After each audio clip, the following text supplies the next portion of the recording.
Welcome students, Nikhar here from Fatma Teachers Training College Ranchi. Students, जैसा कि आप सभी लोग जान रहे हैं, हम लोग लगातार शिक्षा मनोविज्ञान के विषय पर डिस्कस कर रहे हैं। इस क्रम में आप सभी लोगों के द्वारा हमारे वीडियो को सराहा गया, जिसके लिए मैं सभी को थैंक्स बोलता हूं। लेकिन हमारा उद्देश्य है कि इस लॉकडाउन की परिस्थिति में आपको प्रशिक्षण कार्य से जोड़कर रखा जाए। इस क्रम में बीएड के बहुत सारे स्टूडेंट्स ने ये डिमांड रखा है कि ब्लूम टैक्सोनॉमी और ब्लूप्रिंट के ऊपर वीडियो लेक्चर्स को बनाया जाए, आप तक पहुंचाया जाए।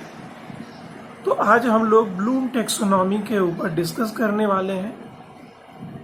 ये डीएलएड के साथ साथ बीएड और एमएड इन तीनों ही लेवल पर स्टूडेंट्स के लिए काफ़ी उपयोगी है। ये डायरेक्ट आपके प्रशिक्षण के साथ जुड़ा हुआ है। तो आप सभी लोगों से ये रिक्वेस्ट है कि आप इसे ध्यान से सुनेंगे, समझेंगे और इससे संबंधित पीडीएफ नोट्स आपके व्हाट्सएप ग्रुप में डाल दिए जाएंगे। तो यहाँ पर आपका जोर समझने के ऊपर रहेगा। एक और महत्वपूर्ण बात यह है कि अलग अलग राइटर्स ने जो बुक लिखा है, उन्होंने ब्लूम टैक्सोनॉमी को अपने हिसाब से समझाने का प्रयास किया है। लेकिन हम यहाँ पर प्रयास करेंगे कि ब्लूम महोदय ने जो अपना टैक्सोनॉमी, अपना जो वर्गीकरण प्रस्तुत किया है, उसे मूल रूप में देखा जाए और समय के साथ साथ उसमें जो कुछ भी परिवर्तन हुआ है, हम लोग उससे संबंधित चीज़ों पर डिस्कस करेंगे। तो आज हम लोग देखते हैं ब्लूम टैक्सोनॉमी के ऊपर। हो सकता है ये वीडियो थोड़ा लंबा हो और नेक्स्ट वीडियो में हम लोग ब्लूप्रिंट के ऊपर डिस्कस करने वाले हैं। तो आपसे मेरा रिक्वेस्ट है कि अगर अभी तक आपने चैनल को सब्सक्राइब नहीं किया है तो काइंडली इसे सब्सक्राइब करें और बेल आइकन को क्लिक करें ताकि नए वीडियोज़ की सूचना आपको मिलती रहे। तो आज हम लोग देखते हैं ब्लूम टैक्सोनॉमी को। देखिए, ब्लूम टैक्सोनॉमी जो सीखने के उद्देश्य हैं उनका वर्गीकरण है। बेंजामिन एस ब्लूम के नाम पर इसे ब्लूम टैक्सोनॉमी कहा जाता है। यानी ब्लूम टैक्सोनॉमी वर्ड जो आप यूज करते हैं, उसमें ब्लूम जो शब्द है वो बेंजामिन एस ब्लूम नाम के शिक्षा शास्त्री का है और टैक्सोनॉमी का मतलब होता है वर्गीकरण। यानी ब्लूम का वर्गीकरण इज ब्लूम टैक्सोनॉमी। तो बेंजामिन एस ब्लूम और उनके सहयोगियों ने 1956 में शैक्षिक उद्देश्यों का सबसे आधुनिक और वैज्ञानिक ढंग से वर्गीकरण किया था और पूरी दुनिया में इस वर्गीकरण को मान्यता प्रदान की गई। यह इसकी सबसे बड़ी विशेषता है। इसका महत्व यह है कि इससे सभी शिक्षकों, परीक्षकों और शिक्षा से जुड़े हुए सभी व्यक्तियों के बीच जो कम्युनिकेशन होता है वो संक्षिप्त हो जाता है, शुद्ध होता है और आसानी के साथ संपन्न हो पाता है। और यह शिक्षा के क्षेत्र में आज भी प्रयोग में लाया जाता है। हालांकि ये कंप्यूटर एज आ चुका, टेक्नोलॉजी के क्रम में हम लोगों ने काफ़ी ज़्यादा डेवलप कर लिया, लेकिन ब्लूम टैक्सोनॉमी का उद्देश्य अभी तक बरकरार है। तो ब्लूम टैक्सोनॉमी का प्रयोग हम लोग जनरली उद्देश्यों के निर्धारण में करते हैं। देखिए, आप सभी लोगों को ये पता है, अलग अलग परिभाषाओं के दौरान, विद्वानों के कथनों के दौरान, आपको पढ़ने के दौरान आपने ये देखा होगा, वे सभी लोग इस बात पर सहमति जताते हैं कि शिक्षा एक उद्देश्यपूर्ण प्रक्रिया है। आप जब शिक्षण अधिगम के क्षेत्र में जाते हैं तो आप कुछ उस उद्देश्यों को लेकर के जाते हैं। इस पूरी प्रक्रिया के दौरान आपका प्रयास होता है कि कुछ निश्चित तरह के गुण स्टूडेंट्स के अंदर डेवलप हो जाए। तो उन गुणों का निर्धारण करने के लिए ही ये वर्गीकरण ब्लूम महोदय ने प्रस्तुत किया था। तो ब्लूम महोदय वास्तव में एक समिति के अध्यक्ष थे जो कि वर्गीकरण के ऊपर अपना काम कर रहा था।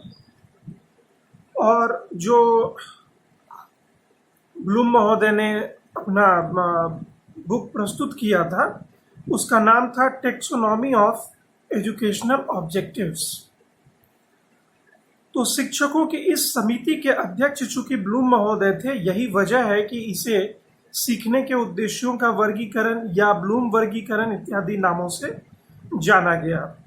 तो ब्लूम महोदय ने शैक्षिक उद्देश्यों के वर्गीकरण यानी शैक्षिक लक्ष्यों के वर्गीकरण प्रोजेक्ट के पहले खंड, पहले ब्लॉक के एडिटर थे, संपादक थे, और इस ब्लॉक का नाम था सिस्टम मैनुअल, यानी शैक्षिक उद्देश्यों के वर्गीकरण, जिसे टेक्सोनॉमी ऑफ एजुकेशनल ऑब्जेक्टिव्स कहा जाता है। इस समिति के अध्यक्ष थे बेंजामिन एस ब्लूम, और उन्होंने इसके पहले ब्लॉक, जिसका नाम है सिस्टम मैनुअल, उसका उन्होंने एडिटिंग किया था, उसका उन्होंने संपादन किया था।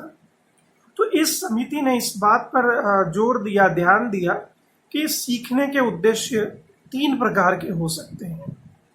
इसको आप लोग बेहतर जानते हैं, बहुत सारे बुक्स में ये दिया हुआ है, साथ ही साथ आपके क्लास टीचर्स ने भी आपको ये बताया है, उन्होंने इससे संबंधित नोट्स भी आपको प्रोवाइड कराया है, तो आप उसमें इसे बेहतर देख सकते हैं। और आपको स्मरण होगा कि ये जो 3 क्षेत्र हैं सीखने के उद्देश्य के 3 क्षेत्र हैं, उसे हम लोग क्रमशः ज्ञानात्मक क्षेत्र, भावात्मक क्षेत्र और मनोक्रियात्मक क्षेत्र के नाम से जानते हैं। इंग्लिश में इसे कॉग्निटिव डोमेन, एफेक्टिव डोमेन और साइकोमोटर डोमेन के नाम से जाना जाता है। लेकिन बहुत सारे कॉम्पिटिटिव एग्जाम्स में, जैसे सीटेट में या यूजीसी नेट में, इससे जो क्वेश्चंस पूछे जाते हैं, तो एक कोड हम लोगों ने बनाने का प्रयास किया। ये आपके लिए भी कारगर होगा। ये सिर्फ आपके समझने के लिए है, इसको आप कहीं लिखेंगे नहीं, आप अपने समझने के लिए नोट कर सकते हैं इसको, लेकिन आपको एग्जाम के दौरान इसको नहीं लिखना है। वो कोड है कॉग्निटिव के लिए हेड, एफेक्टिव के लिए हार्ट और साइकोमोटर के लिए हैंड, यानी 3H के कंसेप्ट से आप इसको याद रख सकते हैं। जो कुछ भी आपके मस्तिष्क से जुड़ा हुआ है वो सब कुछ कॉग्निटिव यानी हेड के अंतर्गत आता है। जो कुछ भी एफेक्टिव लेवल पर जुड़ा हुआ है, एफेक्टिव डोमेन से जुड़ा हुआ है, वो सब कुछ मनुष्य के हार्ट यानी भावनाओं से संबंधित चीजों का प्रतिनिधित्व हार्ट करता है, इसलिए उसे H और हार्ट का नाम दिया गया। और जो कुछ भी आप करते हैं वो साइकोमोटर में आता है, जिसे H फॉर हैंड के नाम से जाना गया। तो 3H का कंसेप्ट आपके समझने के लिए है, हेड, हार्ट एंड हैंड, जिसे आप लोग कॉग्निटिव, एफेक्टिव और साइकोमोटर के नाम से जानते हैं। तो इसमें एक महत्वपूर्ण चीज मैं आपको बता दूं कि पारंपरिक शिक्षा का संबंध जो था वो केवल संज्ञानात्मक उद्देश्यों से जुड़ा हुआ था, यानी कॉग्निटिव डोमेन से जुड़ा हुआ था। लेकिन छात्रों का सही विकास कॉग्निटिव विकास से ही नहीं हो सकता, उसके साथ साथ उसके क्रिया में यानी उसके व्यवहार में वो चीजें आनी चाहिए, और उसकी भावनाओं में भी ये सारे गुण प्रदर्शित होने चाहिए, तभी हम उसे सच्चे मायनों में कोई शिक्षित व्यक्ति कह सकते हैं। तो इस तीनों ही पक्षों में यानी कि कॉग्निटिव, एफेक्टिव और साइकोमोटर, तीनों ही डोमेन में एक खास तरह का पैटर्न फॉलो किया जाता है। ये पैटर्न आपको अभी अपने दिमाग में धारण करना है, ये हमेशा चलता रहेगा। जैसे तीनों ही डोमेन में, चाहे वो कॉग्निटिव हो, इफेक्टिव हो या साइकोमोटर हो, तीनों में जो भी इसके डायमेंशंस बताए गए, क्लासिफिकेशन किया गया, जिसको हम लोग देखेंगे आगे, ये तीनों ही हमेशा निचले लेवल से ऊपर की ओर यानी बॉटम टू टॉप की ओर अपनी यात्रा करता है, उसी की दिशा में ये मूव करता है। यानी सरलतम से जटिलतम ये एक पैटर्न है, इजी टू कॉम्प्लेक्स, और इसी पैटर्न को फॉलो किया जाता है ब्लूम टेक्सोनॉमी के प्रत्येक डोमेन में। यानी वो आप समझ सकते हैं, जैसे आपके कंप्यूटर में या आपके मोबाइल में जो वीडियो गेम होता है, तो पहले लेवल को पार करने के बाद आप सेकंड लेवल पर जाते हैं। ठीक वैसे ही प्रत्येक डोमेन में लेवल्स बनाए हुए हैं, एक लेवल को पूरी तरह कंप्लीट करने के बाद ही आप सेकंड लेवल में प्रवेश करते हैं। तो हम लोग देखते हैं पहले कॉग्निटिव डोमेन को, जो कि ज्ञानात्मक पक्ष या संज्ञानात्मक पक्ष के नाम से जाना जाता है। तो जो ज्ञानात्मक पक्ष है वह सूचनाओं, तथ्यों और ज्ञान को ग्रहण करने से संबंधित है। यानी किसी भी चीज से रिलेटेड इंफॉर्मेशंस को, फैक्ट्स को या किसी विशिष्ट नॉलेज को जो आप ग्रहण करते हैं, तो वो सब कुछ संज्ञानात्मक क्षेत्र के अंतर्गत शामिल है। इस डोमेन के अंतर्गत आने वाले उद्देश्य ज्ञान के पुनः स्मरण यानी इसको रिकॉल करना, पहचानना यानी रिकॉग्निशन और बौद्धिक क्षमताओं के विकास से संबंधित होता है। देखिए, संज्ञानात्मक विकास का सिद्धांत आप पढ़ चुके हैं। आप जानते हैं कि संज्ञान का मतलब क्या होता है। संज्ञान का मतलब होता है वो सब कुछ जो आपके ज्ञानात्मक क्षेत्र से जुड़ा हुआ है, वो सारी सूचनाएं, वो सारे इंफॉर्मेशंस जो आपके मस्तिष्क के द्वारा ग्रहण किए गए हैं। तो इसी लेवल पर सारे डेवलपमेंट शामिल होंगे इस डोमेन के अंतर्गत। इस क्षेत्र में जो टोटल उद्देश्य हैं, टोटल लेवल्स हैं, उसे 6 भागों में बांटा गया है और ये सरल से जटिल की ओर क्रम को फॉलो करता है, यानी इजी टू कॉम्प्लेक्स की ओर इसके सारे लेवल्स जाते हैं। तो देखते हैं कि इसका पहला लेवल या इसका पहला उद्देश्य क्या है। तो इसका पहला ही उद्देश्य है ज्ञान, यानी ज्ञानात्मक पक्ष का ये सबसे लोएस्ट लेवल होगा, क्योंकि मैंने आपको बताया कि सरल से जटिल की ओर आप यात्रा कर रहे हैं। तो जो सबसे नीचे है, बॉटम में है, वो है नॉलेज। यानी आप टीचिंग के दौरान जो उद्देश्य बनाएंगे उसमें जो नॉलेज वाला उद्देश्य है कि स्टूडेंट्स को नॉलेज देना है, ये सबसे निम्न स्तर का लेवल है और इसके अंतर्गत शामिल होता है विशिष्ट तत्वों का ज्ञान। जैसे किसी बेसिक एलिमेंट्स के बारे में आप बता रहे हैं किसी चीज का, ये सारे सब्जेक्ट के लिए इक्वली वैल्यूएबल है। आप अपने अपने सब्जेक्ट के हिसाब से इसमें एग्जाम्पल सेट कर सकते हैं। दूसरा है शब्दावली का ज्ञान, तीसरा है असंबंधित तथ्यों का ज्ञान, संकेतों का ज्ञान, परंपराओं का ज्ञान, प्रवृत्तियों का ज्ञान, क्रम का ज्ञान, कसौटी या मापदंड का ज्ञान, विधियों का ज्ञान, श्रेणियों एवं वर्गीकरण का ज्ञान, नियमों और सिद्धांतों का ज्ञान। तो कुल मिलाकर इस वर्ग में विद्यार्थियों को अपना जो कंटेंट है यानी पाठ्य वस्तु, उसके विशिष्ट तथ्य, उसके पद, उसकी परंपराओं, प्रचलन, वर्गों, कसौटियों, इन सब से संबंधित और साथ ही साथ कंसेप्ट बिल्डिंग और याद कराना, ये सब चीजों को इसके अंतर्गत शामिल किया जाता है। तो इसके उदाहरण के लिए आप ले सकते हैं, जैसे आप अपने अपने विषय में परिभाषाओं को बताते हैं, याद करवाते हैं, कुछ विशेष तालिकाओं को याद करने देते हैं जो कि मैथ्स और साइंस में यूज होता है, मापन करना जो भी मेजरमेंट से रिलेटेड है, फिर आप उनको पुनरावलोकन देते हैं या याद करने के लिए देते हैं, किसी चीज़ को पहचानने देते हैं। लोअर लेवल पर आप अल्फ़ाबेट के अलग अलग लेटर्स को आइडेंटिफाई करने देते हैं। तो ये सारे एग्जाम्पल्स हैं नॉलेज वाले लेवल के। ये सबसे निम्न स्तर का है। इससे ऊपर का जो स्तर होता है, यानी दूसरा जो उद्देश्य है कॉग्निटिव डोमेन का, वो है अंडरस्टैंडिंग यानी अवबोध, जिसे आप समझ मान सकते हैं, समझ से संबंधित। तो आप देखेंगे कि पहला लेवल यानी सबसे निचला लेवल है बच्चों को ज्ञान देना। ज्ञान के ऊपर का लेवल है बच्चों के अंदर समझ को विकसित करना।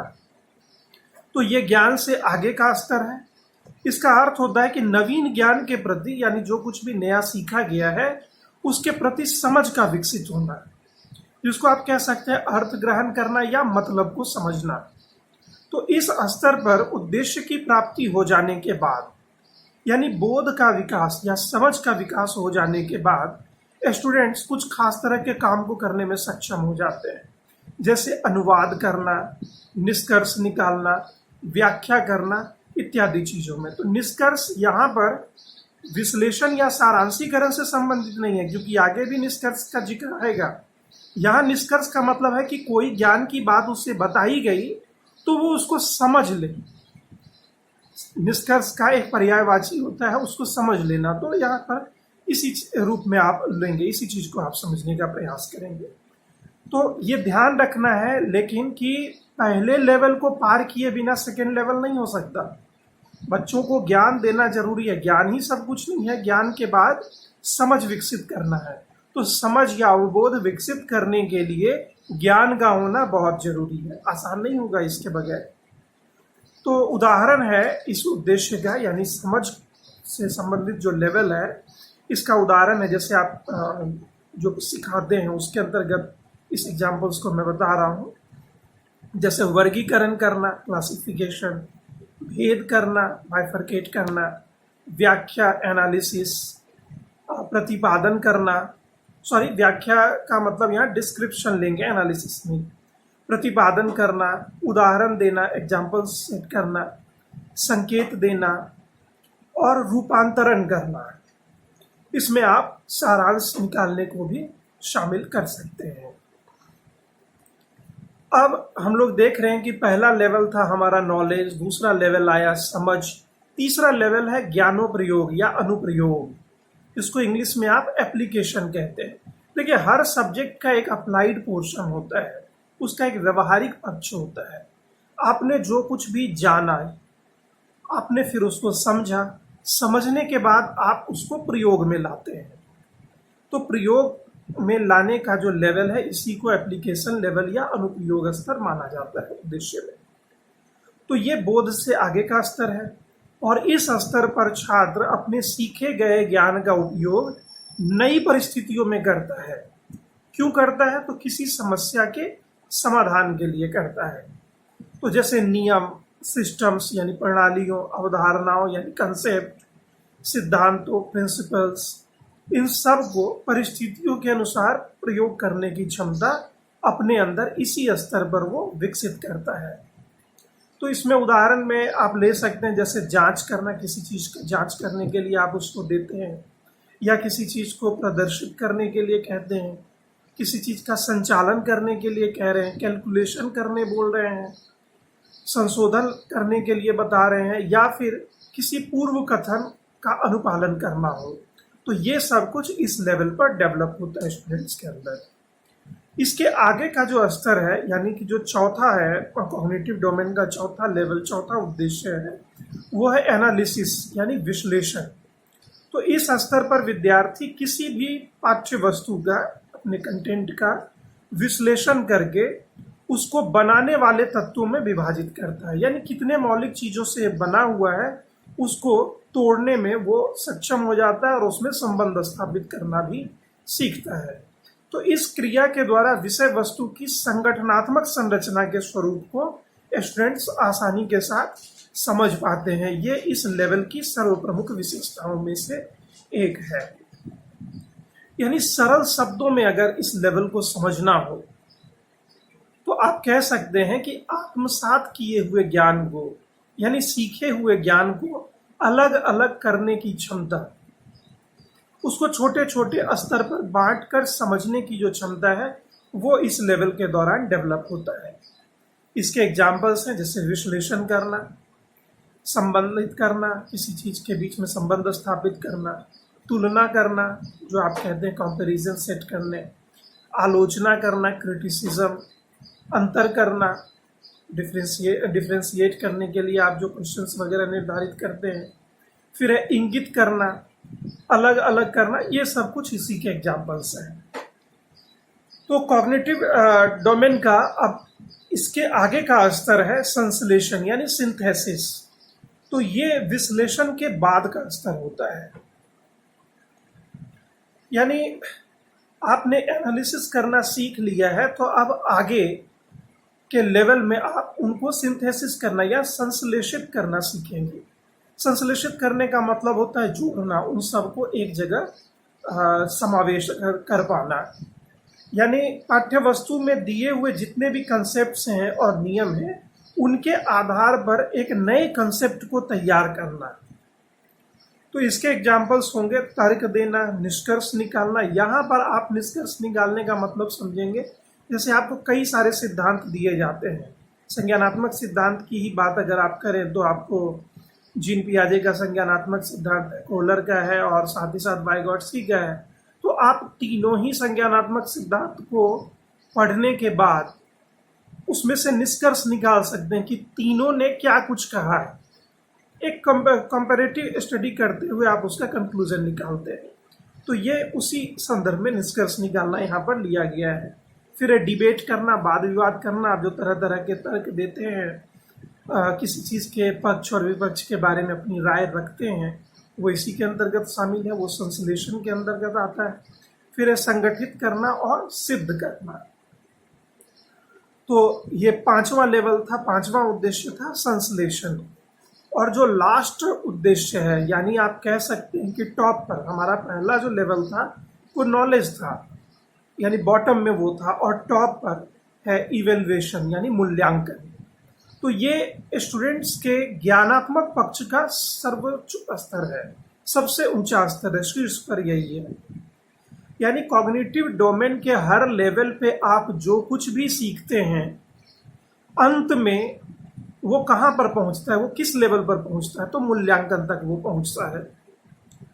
यानी सीखे हुए ज्ञान का मूल्यांकन करना कि ज्ञान को किस हद तक सीखा गया है, ये इसके अंतर्गत शामिल होता है। इसके उदाहरण में आप ले सकते हैं जैसे चुनना, डिफेंड करना, बचाव करना, निश्चित करना यानी फिक्स करना, निर्णय लेना, डिसीजन।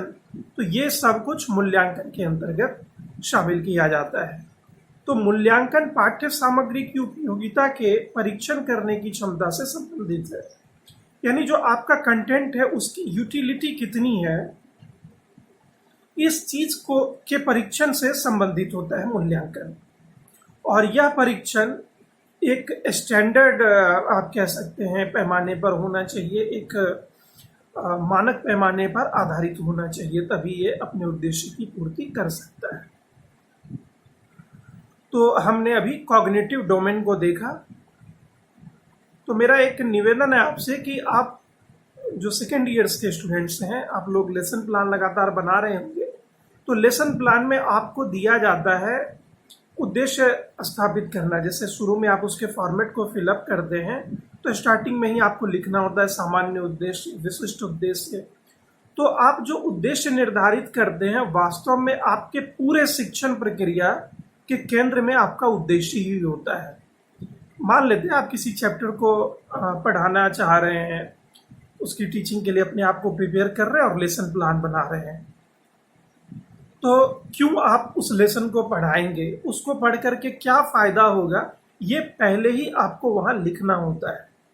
आपके अंदर, खुद के अंदर इस बात की समझ पहले होनी चाहिए कि इस चैप्टर को या इस लेसन को पढ़ाकर क्या क्या चीज विकसित किए जा सकते हैं। तो उसमें इन सारे लेवल का अपना अपना स्थान है, ये सारे लेवल वहीं पर काम में आते हैं। देखिए, ब्लूम का वर्गीकरण विशिष्ट उद्देश्यों को फुलफिल करने के लिए बनाया गया है। इस पर हम लोग आगे बात करेंगे। अभी कॉग्निटिव डोमेन से संबंधित कुछ और चीजों को हम लोग देखते हैं। देखिए, ब्लूम का जो वर्गीकरण था ये 1956 में सेट किया गया था बेंजामिन एस ब्लूम के द्वारा। लेकिन बाद में 2001 में इसमें कुछ संशोधन किया गया, और जो संशोधन किया गया उसको मान्यता भी प्रदान की गई है। तो इस संशोधन में डोमेन में बदलाव किया गया। जैसे पहला डोमेन आपने देखा था नॉलेज, दूसरा आपने देखा था अंडरस्टैंडिंग, तीसरा आपने देखा एप्लीकेशन, चौथा आपने देखा एनालिसिस, पांचवा आपने देखा संश्लेषण।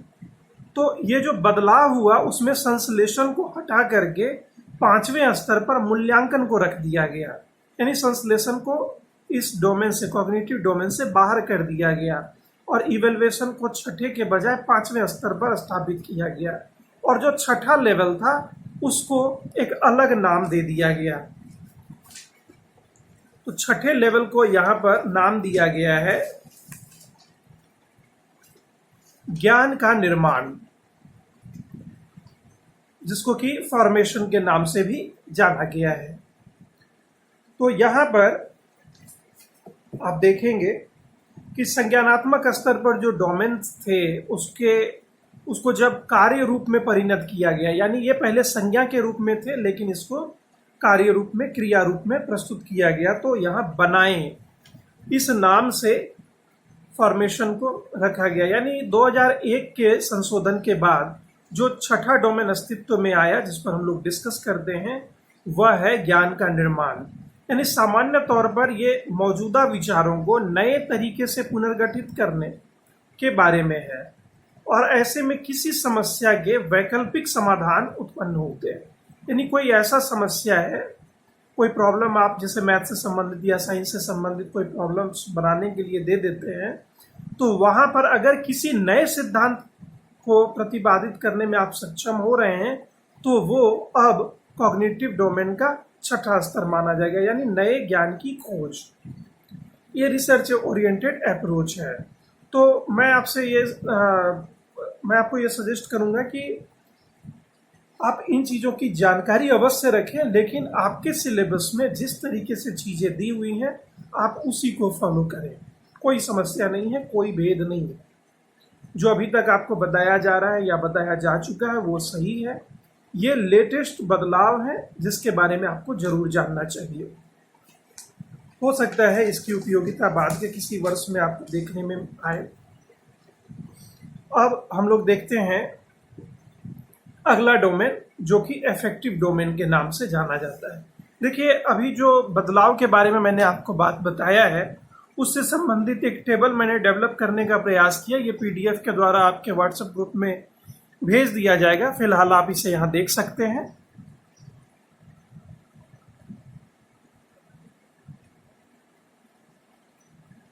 इसमें आप देखेंगे कि मैंने इस लेवल पर यहाँ आकर के इस टॉप लेवल में बदलाव यहाँ किया है। तो जब ये पीडीएफ के रूप में आप तक पहुँचेगा तो फिर आप बेहतर तरीके से इसे समझने में सक्षम हो पाएंगे। तो हम लोग देखते हैं अगला लेवल, भावात्मक पक्ष यानी अफेक्टिव डोमेन, जिसको 3H के अंतर्गत हमने हर्ट का नाम दिया। तो इसमें वैसे उद्देश्य शामिल हैं जिनका संबंध बालक की रुचि, उनकी अभिवृत्ति, उनकी भावनाओं, उनकी संवेदनाओं तथा मूल्यों से संबंधित होता है। और इसमें भी ये सरलतम से जटिलतम के पैटर्न को फॉलो करता है। तो कुल मिलाकर अगर देखा जाए सरल शब्दों में, तो भावात्मक पक्ष मुख्य रूप से बालकों की अभिरुचि और अभिवृत्ति से जुड़ा हुआ है, यानी उनके इंटरेस्ट से और उनके एप्टीट्यूड से जुड़ा हुआ है। तो इसमें भी कुल 6 लेवल प्रयोग में लाए जाते हैं। जैसे इसका पहला लेवल है रिसीविंग और अटेंडिंग, जिसको अभिग्रहण, आग्रहण या ध्यान देना किसी भी नाम से आप उगार सकते हैं जो इसके पर्यायवाची में शामिल हो। तो इसमें बच्चों को प्रेरित किया जाता है कि सभी बच्चे जो अध्यापक पढ़ा रहा है उसके कंटेंट में इंटरेस्ट लेना सीखें, उसमें इंटरेस्ट लेना प्रारंभ करें। तो देखेंगे कि ये अफेक्टिव डोमेन का सबसे लोअर लेवल है, लोएस्ट लेवल। इसमें बच्चों को इस प्रकार से अभिप्रेरित किया जाता है जिससे उनमें मानवीय मूल्यों को अच्छे तरीके से समझने की इच्छा जागृत हो जाती है। इसका उदाहरण है पूछना, स्वीकार करना, ध्यान देना, अनुसरण करना, प्रत्यक्षीकरण। तो देखिए सीटेट में क्वेश्चंस कैसे पूछे जाते हैं, उसमें यह दिया जाएगा कि अगर कोई स्टूडेंट आपके क्लास में इंटरेस्ट ले रहा है, इस बात की जांच करनी हो तो आप कैसे करेंगे। उसमें ढेर सारे ऑप्शंस है और मुझे जहां तक याद आ रहा है 2018 के दिसंबर में ये क्वेश्चन पूछा गया है पेपर 1 में। तो वहाँ एक आंसर आता है कि अगर स्टूडेंट्स आपसे क्वेश्चन पूछ रहे हैं आपके क्लासेस में तो इसका मतलब है कि वो इंटरेस्ट ले रहा है। तो आप इन तरीकों से उन्हें इस लेवल में पारंगत बना सकते हैं, इस लेवल के साथ जोड़ सकते हैं, क्योंकि इस लेवल में जब वो अच्छा करेगा तभी अगले लेवल में वो प्रवेश कर पाएगा या ढंग से वहाँ आगे बढ़ पाएगा। तो दूसरा उद्देश्य है यहाँ अफेक्टिव डोमेन का रिस्पॉन्डिंग यानी अनुक्रिया। इसका मतलब होता है कि दिए हुए उद्देश्य के प्रति काम करना, यानी जो कुछ भी आप उनके सामने टारगेट दे रहे हैं उससे संबंधित वो काम कर रहे हैं। जैसे इसका एग्जाम्पल है उत्तर देना, अगर बार बार वो आंसर दे रहे हैं, हेल्प कर रहे हैं, विकसित करना, आज्ञा का पालन करना, अभ्यास करना, ये सब अफेक्टिव डोमेन का दूसरा लेवल है जिसे आप लोग रिस्पॉन्डिंग के नाम से जानते हैं। इसका तीसरा लेवल है वैल्यू यानी मूल्य आकलन। तो ये अनुक्रिया के बाद यानी रिस्पॉन्डिंग के बाद का लेवल है। इसमें आप देखेंगे कि इस स्तर पर विद्यार्थियों में किसी विशेष मूल्य को स्वीकार करने, मूल्य मतलब आप कह सकते हैं जैसे सामाजिक मूल्य, सांस्कृतिक मूल्य, धार्मिक मूल्य, नैतिक मूल्य, किसी भी प्रकार का मूल्य या फिर आपके विषय से संबंधित मूल्य। सोशल साइंस के अलग वैल्यूज हैं, साइंस के अलग वैल्यूज हैं, तो जो भी आपका सब्जेक्ट है उसके वैल्यूज को वो अडॉप्ट कर पा रहे हैं। तो इसके भी 3 लेवल होते हैं। जैसे आप देखेंगे पहला लेवल होता है कि मूल्य को ग्रहण करना, यानी जो भी वैल्यूज उसके सामने रखे जा रहे हैं उसको वो पहले ग्रहण कर रहा है। उसके बाद मूल्यों के लिए वो वरीयता डेवलप करता है, किस मूल्य को पहले रखा जाए, किस मूल्य को बाद में रखा जाए। इसके बाद वो मूल्यों के प्रति वचनबद्ध होता है या उस मूल्य को आत्मसात करता है। तो इसके एग्जाम्पल्स में आप ले सकते हैं कि इंटरेस्ट वाले चीज़ों को काम के रूप में प्रदर्शित करना, यानी उसको करके दिखाना, उसमें वृद्धि करना या उससे संबंधित जो संकेत हैं वो प्रदर्शित करना। यानी किसी भी चीज़ के बारे में अगर आप उनके अंदर इंटरेस्ट जगा रहे हैं, इंटरेस्ट जगाने के बाद वो लगातार उससे संबंधित चीज़ों पर आपके निर्देश को फॉलो कर रहा है, तो इस लेवल पर आप देखेंगे कि इस मूल्य का आकलन करता है वो, और जो भी आपने उसको काम करने के लिए दिया है वो पूरी तरह से उन चीज़ों को समझ करके उसके आधार पर वो काम करना प्रारंभ करता है। इसे एक एग्जाम्पल के तौर पर मैं आपको दूं, एक टीचर अपने क्लास में पढ़ा रहा है, तो आप देखेंगे कि वो अपने स्टूडेंट्स के में क्यूरियोसिटी उत्पन्न करने में सक्षम हो जा रहा है, इंटरेस्टिंग बना दे रहा है अपने टीचिंग को। अब वो जो कुछ भी कमांड दे रहा है स्टूडेंट्स उस पर ध्यान दे रहे हैं, उस चीज़ को कर रहे हैं। तो आप जो कुछ भी पढ़ा रहे हैं वो ज्ञानात्मक डोमेन यानी कॉग्निटिव डोमेन के अंतर्गत तो वो डेवलप हो ही रहा है, विषय से संबंधित चीज़ें, लेकिन उससे संबंधित जो उसके भावों में आप परिवर्तन लाना चाह रहे हैं तो उसको करने के लिए वो तैयार है, तभी तो वो आपको उत्तर दे रहा है या आपका हेल्प कर रहा है। तो इस लेवल पर आकर, यानी मूल्यों के आकलन वाले स्तर पर आकर आप देखेंगे कि जो कुछ भी आप चाह रहे हैं उससे करवाना, उसको वो कर रहा है और उसको करने में इस विषय से संबंधित सभी मूल्यों के पक्षों पर वो डिस्कस कर रहा है, यानी मूल्यों का आकलन कर रहा है। इसके बाद का अगला लेवल जो है वह है मेंटेनेंस या अपकीप, जिसको मूल्यों का संधारण कहते हैं, यानी मूल्यों को धारण करना। इसमें निरंतरता और जो अस्थायित्व है ये सब सर्वाधिक महत्वपूर्ण है। जैसे किसी चीज के बारे में आपने, मान लेते हैं सोशल स्टडीज में आपने उसे पढ़ाया कल्चरल रिलेटिविज्म के बारे में, ये एक मूल्य है सोशल साइंस का।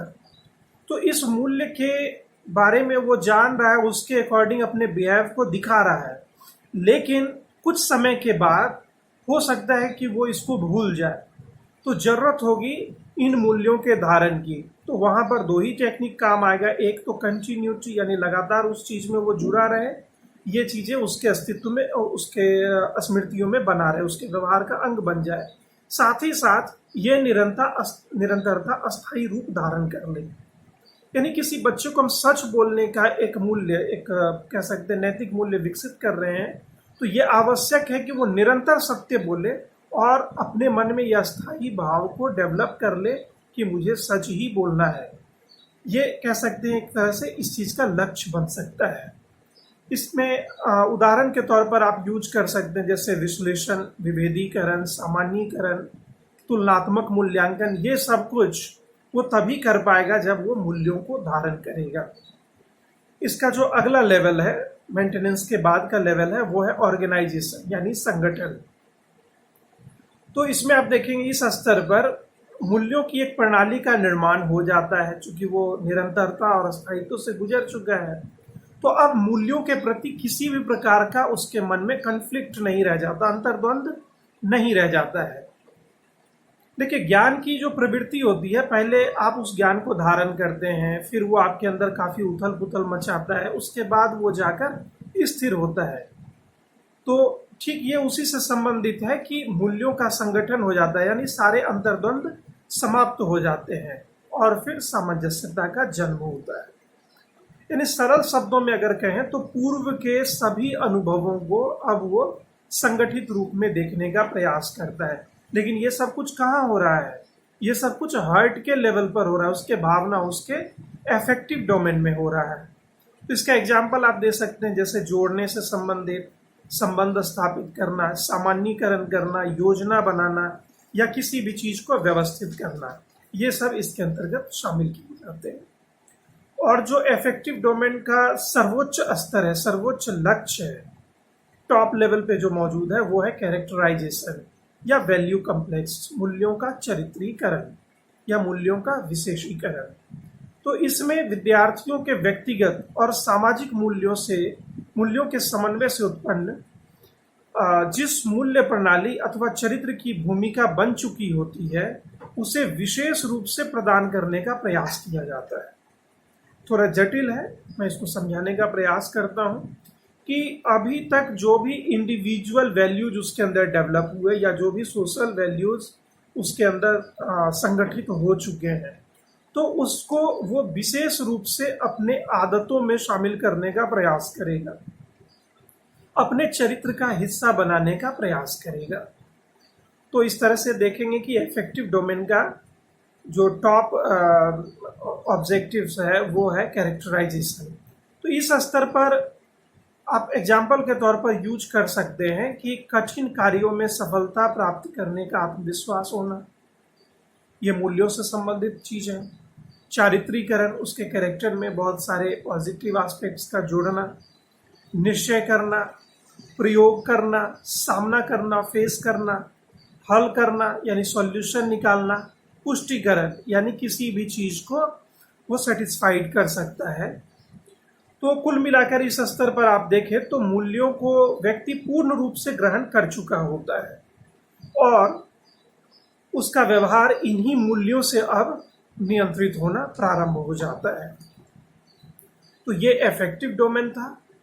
देखिए, मैं बार बार आप लोगों से ये रिक्वेस्ट कर रहा हूँ कि अगर हो सकता है कुछ पॉइंट्स ऐसा हो जो समझ में ना आए, तो उससे संबंधित चीज़ों को बेझिझक आप डिस्कस करेंगे। अगर आवश्यकता होगी तो इस टॉपिक से रिलेटेड एक और वीडियो हम लोग बनाने का प्रयास करेंगे, जो कि पूरी तरह से आपके फीडबैक पर आधारित होगा।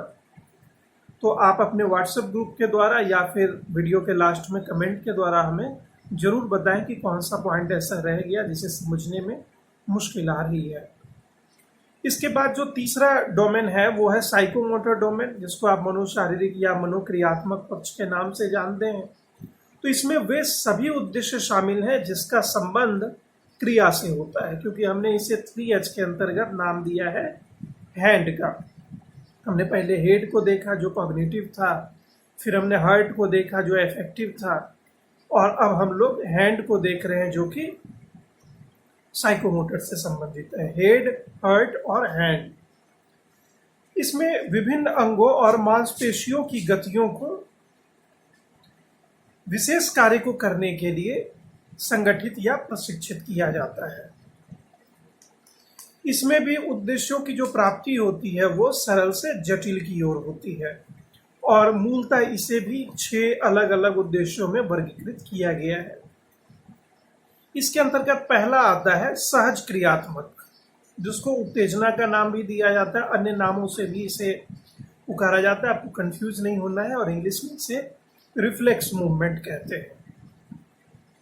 जैसे इसमें वस्तु, कार्य या क्रिया के प्रति उत्तेजना या फिर किसी क्रिया का अनुसरण करना होता है, यानी नकल करना। आप जो कह रहे हैं उससे संबंधित कोई काम को करने की जो अवस्थाएं होती है, उसमें सबसे पहले आप देखेंगे कि जिस तरीके से कुछ किया गया तो बिल्कुल उसी का अनुसरण यहाँ पर किया जाता है।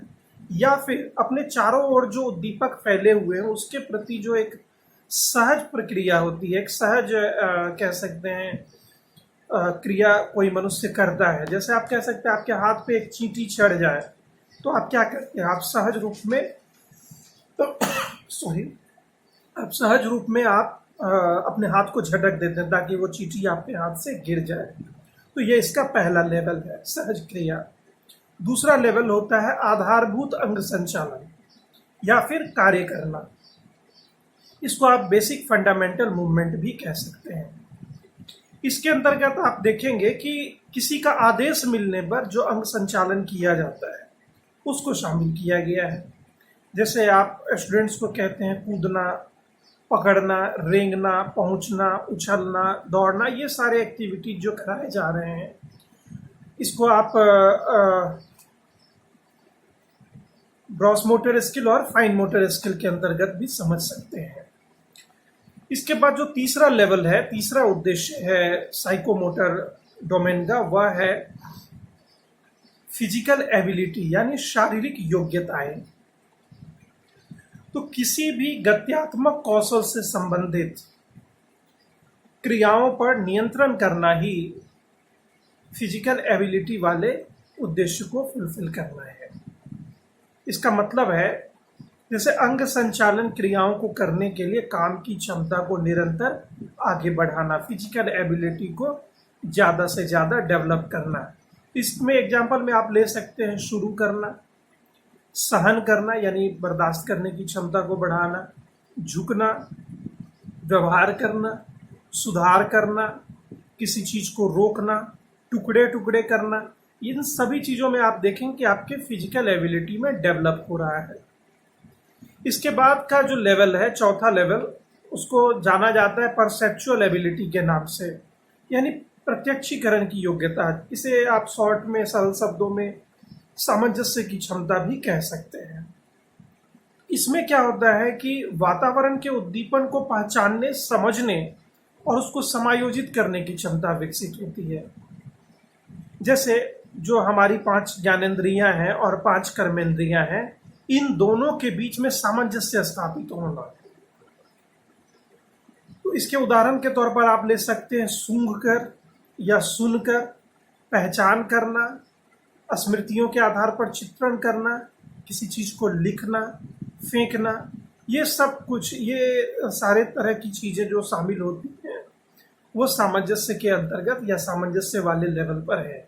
शॉर्ट में आप इसको याद रखने के लिए, समझने के लिए ऐसा समझिए कि आपके सेंस ऑर्गन्स जो हैं, ज्ञानेंद्रियां जो हैं, वो अपने कर्मेंद्रियों के साथ पूरी तरह से सामंजस्य स्थापित कर लेते हैं इस लेवल पर।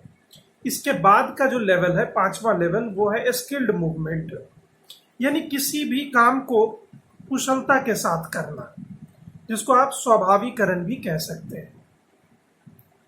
इस समय क्या होता है कि लगातार अभ्यास करते करते आप किसी काम में स्किलफुल हो जाते हैं, दक्ष हो जाते हैं, उसमें कुशल हो जाते हैं। जैसे उदाहरण के लिए आप ले सकते हैं नृत्य करना, डांसिंग, या किसी चीज को चलाना, गोते लगाना, नाव चलाना, तैरना, निशाने लगाना, बहुत सारी चीजें जो अभ्यास पर आधारित है। संगीत से संबंधित चीजें हैं, वाद्य यंत्र को बजाना, ये सब कुछ। तो ये सब स्किल्ड मूवमेंट के अंतर्गत शामिल है। और जो लास्ट यानी कि टॉप का लेवल है आपके साइकोमोटर डोमेन का, वो है नॉन डिस्कर्सिव कम्युनिकेशन, यानी सांकेतिक संप्रेषण। इसको आप लोग आदतों का निर्माण नाम से भी जान सकते हैं।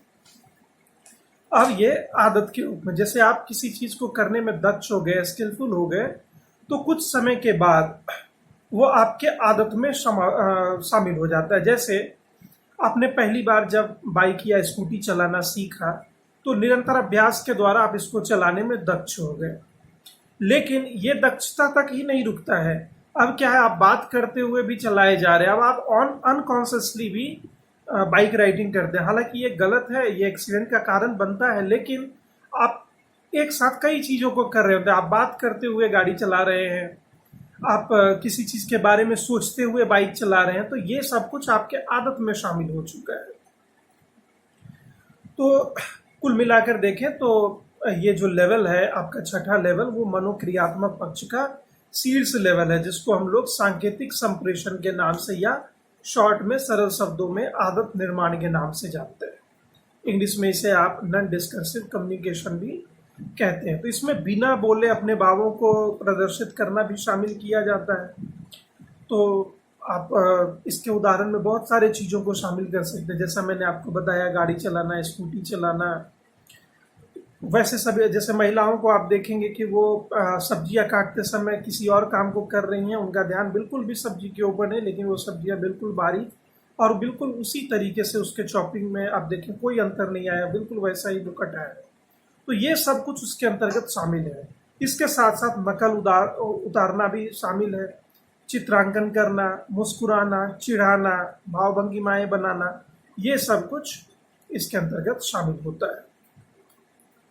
हालांकि ये वीडियो काफ़ी लंबा हो चुका है, लेकिन फिर भी हमारा प्रयास है कि इसको कंक्लूड अब करते हैं। उसके पहले इससे संबंधित कुछ प्रमुख तथ्यों को हम लोग देख लें। तो जैसे ब्लूम का ये वर्गीकरण विशिष्ट उद्देश्यों पर आधारित है, शिक्षण अधिगम के विशिष्ट उद्देश्यों पर आधारित है, लेकिन इसके सामान्य उद्देश्य, किसी भी पाठ्य योजना को अगर आप बना रहे हैं तो सामान्य उद्देश्यों में भी आप ब्लूम के टेक्सोनॉमी को यूज कर सकते हैं। ऐसी कोई बाध्यता नहीं है कि सिर्फ विशिष्ट उद्देश्यों की पूर्ति के लिए इसे उपयोग में लाया जाएगा। और सर्वाधिक महत्वपूर्ण तथ्य यह है कि ये आज भी उपयोगी बना हुआ है, क्योंकि जो टीचर्स हैं वो अपने टीचिंग में, क्लासरूम को कमांड करने में इसे सबसे महत्वपूर्ण उपकरण के तौर पर देखते हैं। और एक क्वेश्चन जो बार बार पूछा जाता है वो ये है कि ब्लूम टेक्सोनॉमी का आधार व्यवहार सिद्धांत है। पूछा जाता है कि ये किस सिद्धांत पर आधारित है। तो ब्लूम टेक्सोनॉमी का जो सिद्धांत है वो, ब्लूम का जो टेक्सोनॉमी है वो व्यवहार के सिद्धांत पर आधारित है। और इसका सबसे बड़ा फायदा ये होता है कि ये सीखने को यांत्रिक बनाने का विरोध करता है। और एक जो कंफ्यूजन क्रिएट होता है आपके दिमाग में, उसको बचाने के लिए ये फैक्ट है कि ब्लूम का टेक्सोनॉमी सीखने का सिद्धांत नहीं है, ये लर्निंग थ्योरी नहीं है, बल्कि ये अधिगम प्रक्रिया को आसान बनाने का एक उपकरण मात्र है। तो उम्मीद करते हैं कि आप इसे बेहतर तरीके से समझ पा रहे होंगे। जहाँ पर भी कंफ्यूजन हो उससे संबंधित चीज़ों पर आप हमारे साथ डिस्कस कर सकते हैं। तो मिलते हैं अपने अगले वीडियो में। उसमें हम लोग ब्लूम टेक्सोनॉमी में एंडरसन के द्वारा जो बदलाव किए गए हम लोग उस पर डिस्कस करेंगे, और आज के इस अंक को भी वहाँ पर संक्षेप में हम लोग देखने का प्रयास करेंगे। Thanks for watching, see you.